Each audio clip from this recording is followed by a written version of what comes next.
Hello বন্ধুরা, আজকে আমি বানাবো ফিরানি। ফিরানির জন্য ফুল ক্রিম দুধ নিয়ে নিচ্ছি 1 লিটার, আমুল গোলটা নিয়েছি, আর বাসমতি চাল নিয়েছি 5 চামচ, যেটা আমি ভিজিয়ে রেখেছি। এই যে 1 লিটার দুধ আমি এখন গরম বসিয়ে দিচ্ছি। এখন একটা গ্রাইন্ডারে 5 চামচ চাউল, বাসমতি চাল ভিজিয়ে রেখেছিলাম, এটা এখন গ্রাইন্ড করে নেব। পুরো মিহি করব না, একটু দানা রাখবো।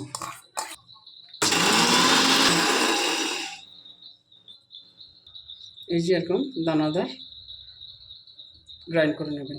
তারপর এটা নামিয়ে নেব। একটু কেশর দিয়ে দিচ্ছি, তারপর নাড়তেই থাকতে হবে, নাহলে তলায় লাগিয়ে যাবে দুধটি। কেশর না দিলেও কিছু না, দিলে একটু রঙটা চেঞ্জ হবে। দুধটা বলক উঠে গেছে। এখন এই যে মিক্সচার যে করে রেখেছিলাম চালটা দিয়ে দিচ্ছি।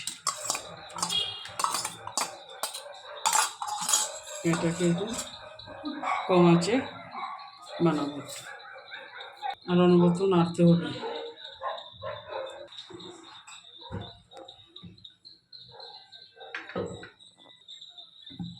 দেখুন ঘন হবে, আরও সিদ্ধ হয়নি এখনো চালটা। একটু এলাচির গুঁড়ো দিয়ে দিচ্ছি সেন্টের জন্য। চালটা এখনো সিদ্ধ হয়নি, চেক করেছি আমি, এখনো সিদ্ধ হয়নি। সিদ্ধ হয়ে যে একটু বাকি আছে, তারপরে চিনি দিয়ে দেবো।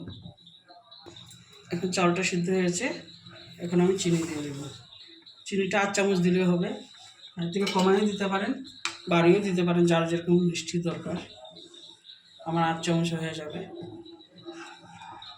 এই দেখেন চালটা সিদ্ধ হয়ে গেছে, আর কত ভারী হয়েছে, আর একটু ভারী হবে।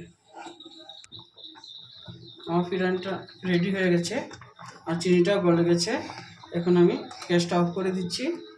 আর এই এতটুকু ভারী রাখবেন, আর ঠান্ডা হওয়ার পরে আরও ভারী হয়ে যাবে। এখন একটু লাড়াচাড়া করে একটু গোলাপ জল দিয়ে দিচ্ছি সেন্টের জন্য। একটু ঠান্ডা হয়ে গেলে যে পাত্রে রাখবো সেটার মধ্যে রেখে ফ্রিজারে রেখে দেবো। এই যে পুরো বাটিটা ভরে দেবেন না, গার্নিশ করতে হবে। যেমন করে রুম টেম্পারেচারে রেখে একটু সময় ঠান্ডা হয়ে যায়, তারপরে ফ্রিজারে রেখে দেবো 2-3 ঘন্টার জন্য, তারপর বের করে দেখাচ্ছি। দেখুন বন্ধুরা, আমার ফিরানিটা রেডি হয়ে গেছে। আর 2 ঘন্টা বা 3 ঘন্টা রাখলেই হয় ফ্রিজে, নর্মাল ফ্রিজে রেখে দেবেন। এই দেখুন,